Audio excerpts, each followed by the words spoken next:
Pinapayagan na ng Taiwan ang pagkakaroon ng multiple entry visa ng mga dayuhang manggagawa roon. Sa report na binigay ng Migrant Workers Office sa Manila Economic and Cultural Office sa Taiwan o MECO, sinabing makikinabang dito ang mahigit 150,000 OFW roon. Paalala ng MECO sa mga OFW na lalabas ng Taiwan para magbakasyon, magpaalam sa kanilang manpower agency ng hindi bababa sa 3 linggo bago ang kanilang pag-alis. Para yan sa pag-aasikaso ng kanilang residence certificate at mabigyan sila ng multiple re-entry visa.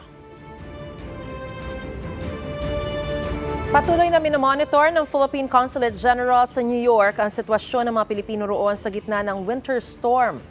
Nakatutok ang ating konsulado sa posibleng maging epekto ng panahon doon sa ating mga kababayan. Pinapayuhan nila ang mga Pilipino na mag-ingat at sumunod sa mga otoridad.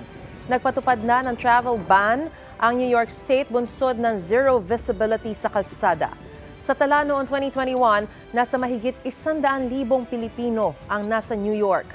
Ilang araw nang nakararanas ng matinding lamig at pagbuhos ng snow sa iba't ibang bahagi ng Amerika. Ayon sa National Weather Service doon, umaabot ng negative 57 degrees Celsius ang temperatura doon. Mga kapuso, para una ka sa mga balita, mag-subscribe sa GMA Integrated News sa YouTube. Sa mga kapuso abroad, subaybayan niyo po kami sa GMA Pinoy TV at sa www.gmanews.tv.